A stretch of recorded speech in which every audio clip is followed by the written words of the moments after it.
Oh my gosh, can you feel it?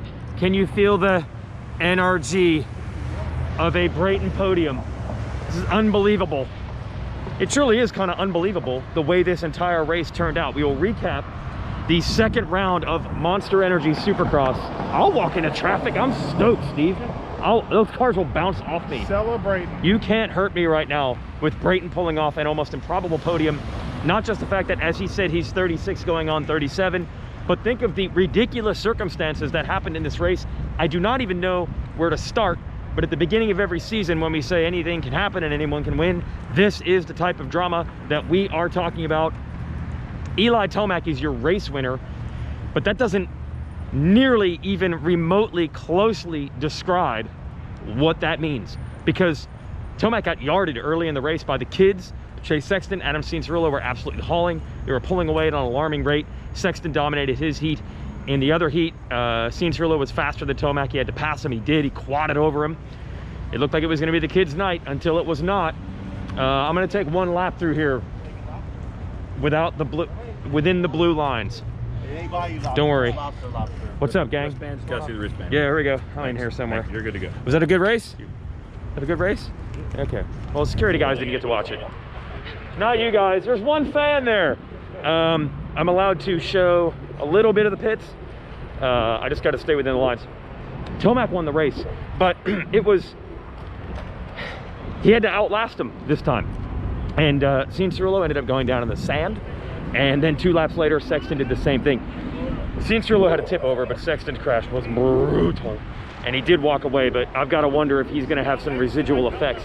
And suddenly, Tomac found himself in the lead. Again, he wasn't as fast as them.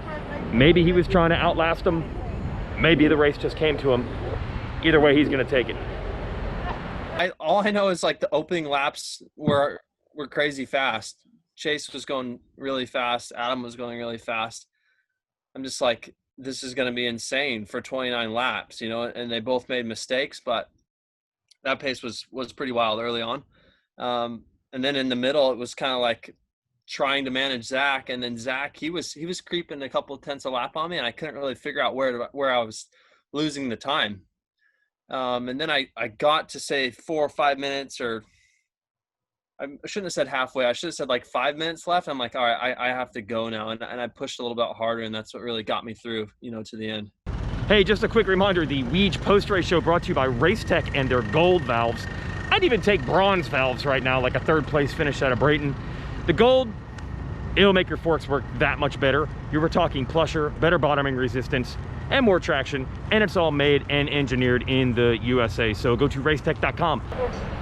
So Tomac's on top. He's now 13-1 in the first 2 races of the year. He has an incredible habit of being really bad at the first race and being much better as soon as rounds 2 and 3 come around. And hey, the trend continues here. I was stressing out, to be honest. I was stressing out. I mean, 16 points is horrible after round 1, right? Like that's a terrible hole to be in. So I was pulling my hair. I was kind of pulling my hair all day, even in practice. You know, I was still a little bit behind. No, I practiced better at round 1, but then obviously we had different results in the races. But yeah, be straight up. I was pulling my hair, and man, that was so huge for us, you know, and the start was so huge for us that time. So yeah, we needed that. And then you've got Zach Osborne, who was actually catching Tomac for a long time. And then it looked like Osborne kind of hit the wall, which opened the door for Dylan Ferrandis, who was almost speechless, putting in an unbelievable charge late. The whoops were really chewed up. They were dead. They were gone. And somehow, some way, Ferrandis was still going fast across the top, much faster than anyone else. He was catching Osborne, and then Osborne bobbled, and Ferrandis found himself in the number 2 spot. And he's always super emotional after these rides. Awesome for Ferrandis in his second 450 start to end up 2nd, and he had to work his way through some bad dudes to do it. Big surprise. I was saying on the podium, like what I'm doing, I just never expect to be on the podium that soon. It's crazy. Just gnarly. No big change, only small change. Just adjusting the bike for me and for race condition. But no, nothing crazy. I just yeah, maybe a little pressure on for the first round, a little less pressure on the round 2, and the track fit me really well, and yeah, just felt really good all day and give my best, and it works. And then Osborne, because of the crash, opened the door for Brayton. And look, I know I'm biased because, you know, I'm all about the celebrating. But Brayton not only started up front, I didn't think he'd be able to outlast the guys that were behind him, but he had Ken Roczen and Cooper Webb all over him for most of the race. He didn't yield. He held them off. Roczen, he ended up 5th. He had a battle back and forth. Every time I looked, he had the better of Webb, then Webb had the better of him. They both pulled away from Barcia, who started right with them. But even though Roczen ended up 5th, I'm sure that's not exactly what he wanted. He does end up the points leader by 1 because Barcia went all the way back to 9th at the end. So for everyone that said the starts at round 1 were really the whole story, that was kind of proven true. You made the main. You got the formula. Oh, yeah. A-Ray's got the formula. 8th, whatever it takes. Starts 8th, makes it into 4th. Just trying to find this muck-off rig. So it's really quiet down here. My gosh. Really quiet down here. That's Phoenix. So the real story is the total chaos. You know, Sexton probably thought he could have won, and Cianciarulo probably thought he could have won, and Osborne probably thought he could have won, and Tomac did win, and Brayton was good, and now Ferrandis, he's going to be sky high jacked on confidence right now. And Malcolm Stewart was running up front for a while. He had a couple of laps where he went slow. I'm not exactly sure what happened there, but that slowed his charge. Just so many guys have to be so pumped right now going into round 3, and it's so cool. It's a very, very short turnaround, but chiz gonna chiz. And muck off. When you get close to them at the end of the race, Brayton just says, muck off, man, I'm going to the podium.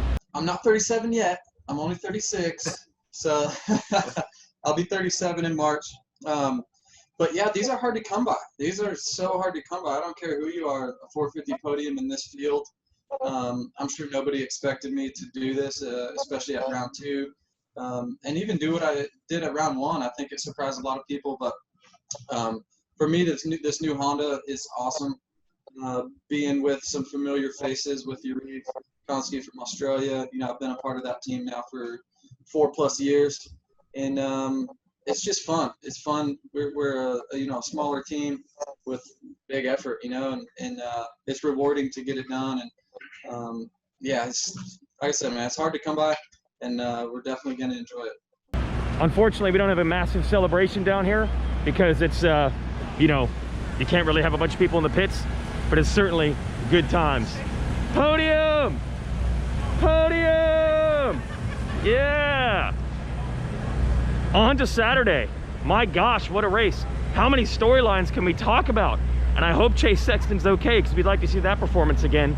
And by the way, for a very brief time, I was saying to myself, dude, Honda, I thought was going to have Jett Lawrence, who won the 250 class. I thought we were going to have Jett Lawrence and Chase Sexton, double young winners for Honda in one night. Worked out for one, didn't work out for the other. What's up, Dark Side? What's up, Weege? We just lead on to the other one. I mean, is this the day we're going to remember when Jett Lawrence finally won a Supercross?